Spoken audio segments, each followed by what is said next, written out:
সালাউদ্দিন সাহেব। তিনি ঘোষণা করলেন বাংলাদেশ পুলিশের সাবেক আইজি তিনি গ্রেপ্তার হয়েছেন দুবাইতে এবং খুব দ্রুত তাকে সেই দুবাই সরকারের কাছ থেকে ইন্টারপোলের মাধ্যমে বাংলাদেশে ফেরত আনা হবে। বিষয়টা ওই মুহূর্তে সারা বাংলাদেশের নিদারুণ চমক তৈরি করেছিল। অবস্থা দৃষ্টে মনে হচ্ছিল যে বাংলাদেশ একটা নতুন এরার মধ্যে ঢুকে গেল, নতুন একটা যুগে ঢুকে গেল।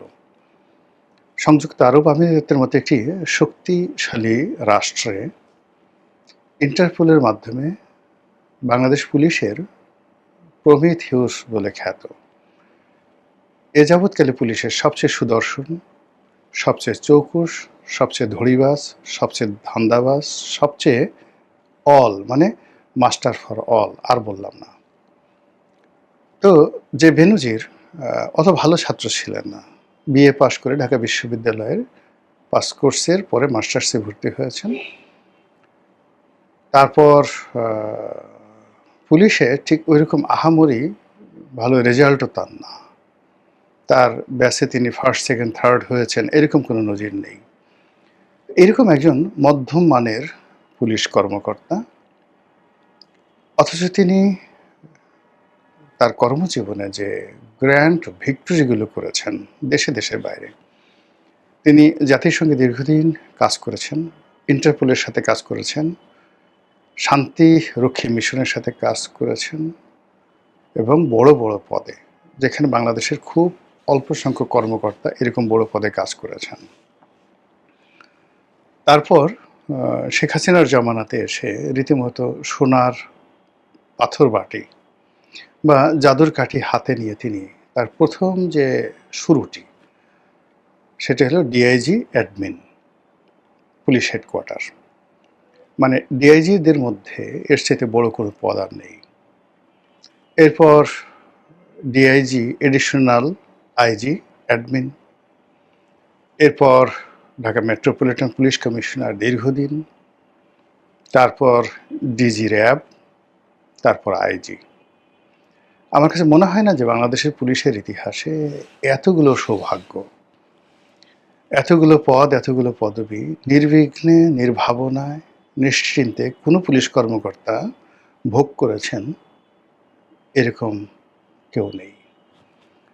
শুধু তিনি পদপদবি ভোগ করেনি, তার সঙ্গে সঙ্গে বাংলাদেশের সেই মিডিয়া জগৎ বলেন, মানে মডেল জগৎ বলেন, যে সকল আলোচিত নায়িকা, গায়িকা, সুন্দরী, রমণী, ঘরে বাইরে, মানে চারিদিকে মৌ মৌ তার রূপ, মানে বেনজির রূপ, রস, লাবণ্য, গন্ধে মুগ্ধ হয়ে পঙ্গপালের মতো নারীরা তাকে সঙ্গ দিয়েছে এবং এটা নিয়ে কোনো সমস্যা তৈরি হয়নি।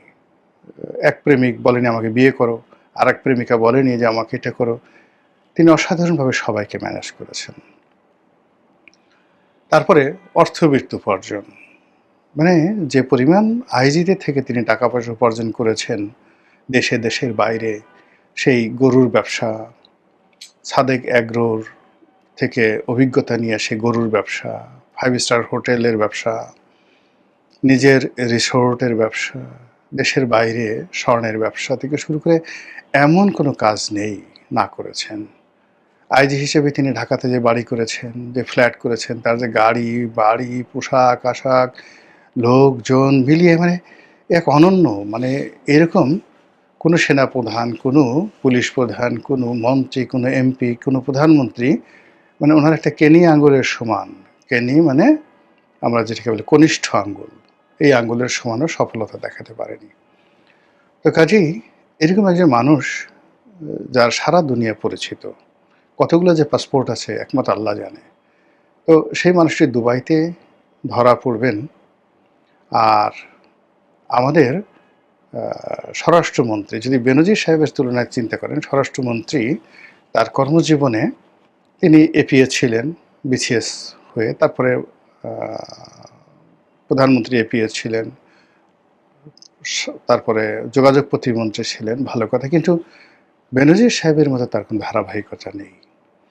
বরং বেনজির সাহেব যখন ক্ষমতার কেন্দ্রে, তখন তাকে অর্থাৎ স্বরাষ্ট্রমন্ত্রীকে চ্যাং দুলা করে পুলিশ বা র্যাব ধরে নিয়েছে। তারপরে তাকে আয়নাঘরে আটকে রেখেছে। এই বেনজির সাহেব আয়নাঘরে আটকে রেখেছে। আয়নাঘরে রেখে তাকে মানে আদর করেছে না, যত্ন করেছে না, বাটাম দিয়েছে, সেটা তিনি ভালো বলতে পারবেন আর বেনজির সাহেব ভালো বলতে পারবেন। তারপর তাকে পাগলের ইঞ্জেকশন দিয়ে চোখ মুখ বেঁধে তাকে ভারতে শিলংয়ে পাঠিয়ে দেওয়া হয়েছে এবং সেখানে তিনি দীর্ঘদিন ছিলেন। এবং সেখানে মামলা মোকদ্দমা বিভিন্ন বিষয়াদি ফেস করে যদি শেখ হাসিনার পতন না হতো, তিনি হয়তো আসতেও পারতেন না। তো কাজেই মানে যদি মানে যিনি বস যদি তার কর্মচারীর চাইতে দুর্বল হন, সব দিক থেকে তার সফলতা যদি ব্যর্থ হয়, তার হাতে বন্দুক থাকুক, কামান থাকুক, আর যত ক্ষমতা থাকুক, হবে না।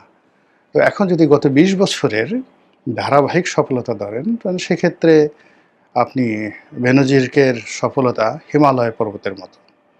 আর সালাউদ্দিন সাহেবের যদি আপনি সফলতা ধরেন, তাহলে মানে হিমালয়ের নিচে ছোট্ট একটা শিলাখণ্ডের মতোই তিনি এখন আছেন। তো সেখানে তিনি তার মন্ত্রণালয়, তার পুলিশ বাহিনী ইন্টারপোলকে ব্যবহার করে দুবাইতে তাকে গ্রেপ্তার করে ফেলেছে এবং বাংলাদেশে নিয়ে আসবে।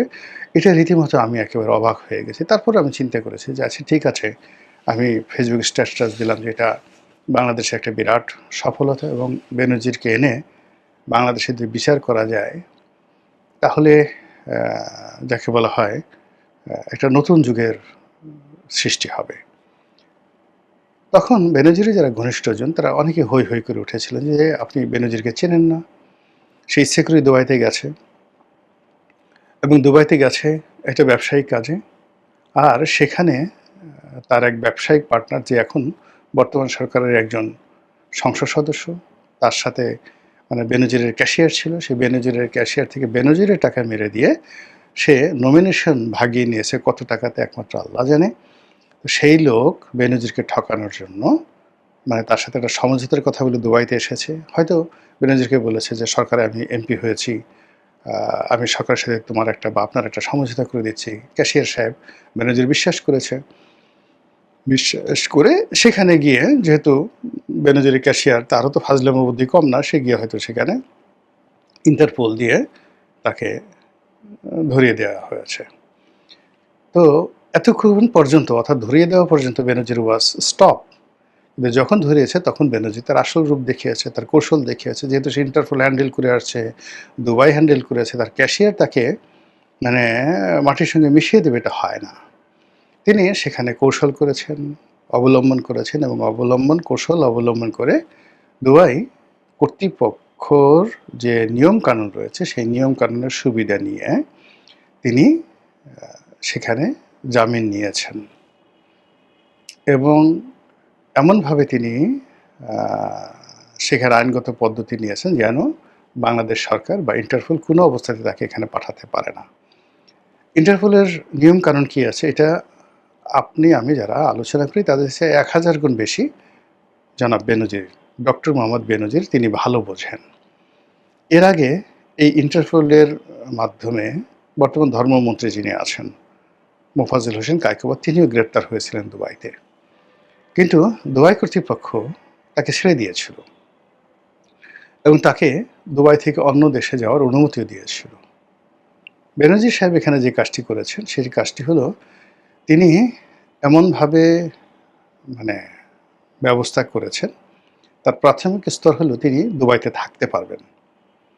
এখন যেহেতু দুবাইতে তার মামলা চলছে, এই মামলা নিষ্পত্তি না হওয়া পর্যন্ত তিনি থাকতে পারবেন এবং এই মামলা তিনি ইচ্ছা করলে ৫ বছর ১০ বছরও চালাতে পারেন, আবার ইচ্ছা করলে ৫ দিনও তিনি এটা ছেড়ে দিতে পারেন। এটা তার উপর নির্ভর করবে। আবার দুবাই এমন একটা রাষ্ট্র, এই রাষ্ট্র সবসময় বেনজিরদের মতো লোক সারা দুনিয়া থেকে তাদেরকে কালেক্ট করে, তাদের যে ফাইন্যান্স, এই ফাইন্যান্স দিয়ে মরুভূমির বুকে তারা স্বর্ণের প্রাসাদ, বুর্জ আর খলিফা তৈরি করে। এখানে একসময় ওই যে আরাফ খান নামে একজন বাংলাদেশি যুবক, তাকে নিয়ে খুব ট্রল হচ্ছিল। সবাই মনে করছিল তাকে এই বুঝে ধরে নিয়ে আসবে, কিন্তু আরাফ খানের একটা পশমও কিন্তু কেউ স্পর্শ করতে পারেনি। তা আরাফ খান যেখানে সেই জুলকারনায়ন সায়ের অনুসন্ধানী সাংবাদিক, তার বাপ মা তুলে গালাগালি করে তুই তুকারি করে বাল ছাল বলে মোটামুটি তাকে শেষ করে দিয়েছে। তো আরাফ খানের যদি এই ক্ষমতা হয় দুবাইয়ের মতো জায়গাতে,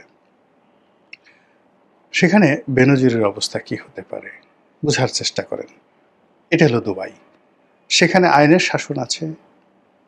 এটা হলো গরিব মানুষের জন্য, আমাদের লেবারের জন্য, বোকাচোদা যারা আছেন তাদের জন্য, বেকুব যারা রয়েছেন তাদের জন্য। কিন্তু বেনজিরের মতো স্মার্ট যারা লোকজন, তারা জেলখানাতে বসে রাশিয়ান মডেলকে নিয়ে রাত কাটাতে পারে। ওই ব্যবস্থা সেখানে রয়েছে।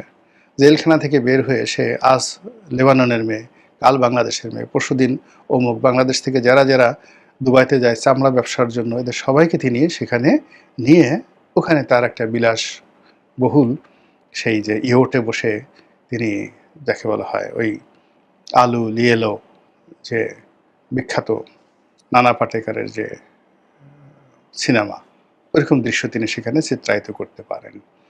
তো সেই কাজগুলোই সম্ভবত ঘটতে যাচ্ছে। আর মধ্য থেকে আমরা কি হলো, আমরা যারা ভেত বাঙালি খুব সহজে হতাশ হয়ে যাই, আবার খুব সহজে আনন্দিত হয়ে যাই।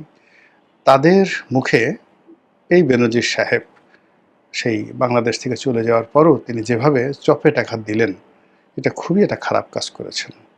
তিনি বাংলাদেশে যখন শেখ হাসিনার জামানাতেই তিনি বাংলাদেশ থেকে চলে গেলেন, শেখ হাসিনা থেকে প্রাণান্ত চেষ্টা করেছিল গ্রেপ্তার করার জন্য। তারপর এত বড় একজন স্বৈরাচার, এত তার ক্ষমতা, তিনি শত চেষ্টা করে বেনজিরকে ধরতে পারেনি, বেনজির একটা পশম স্পর্শ করতে পারেনি। একেবারে বুক ফুলিয়ে এয়ারপোর্ট দিয়ে তিনি চলে গেলেন, দেশের বাইরে চলে গেলেন। এবং দেশের বাইরে গিয়ে তিনি রাজার মতো সারা দুনিয়া ঘুরে বেড়ালেন। তো সেই আমলে শেখ হাসিনা যেতে পারেনি, এখন স্বরাষ্ট্রমন্ত্রী সেটা পারবেন বা অন্যান্য যে লোকজন পারবেন, আমরা অবাস্তব হলে আমরা বিশ্বাস করেছিলাম। কিন্তু একই হলো। এখন যে সমস্ত কথাবার্তা শুনছি, স্বরাষ্ট্রমন্ত্রী বলছে জামিন বাদ দেওয়ার জন্য আমরা লবিস্ট নিয়োগ করেছি, এই সমস্ত কথাবার্তা বোগাস, এগুলোতে কোনো লাভ হবে না। হ্যাঁ, আমরা তার চেয়ে বরং বেনজিরকে আল্লাহ রাস্তায় ছেড়ে দেই। হ্যাঁ, আল্লাহ যদি কোনোদিন দয়া করে তাকে ফেরত আনে, তখন আমরা তাকে আচ্ছা মতো বিচার করব। আর যদি আল্লাহ ফেরত না আনে, আমরা সব দোষ আল্লাহকে দিতে পারবো যে আমাদের কি দোষ, আল্লাহই তো তাকে আনলো না। আমরা কি আল্লাহর সে ক্ষমতাধর? আমরা ওই যে গ্রামে অনেক ষাঁড় আছে যেটা আল্লাহর নামে ছেড়ে দেওয়া হয়, এইভাবে আমরা আল্লাহর নামে বেনজিরকে ছেড়ে দিলাম। এছাড়া আসলে এখন আমাদের আত্মতৃপ্তি লাভ করার আমি আর কোনো উপায়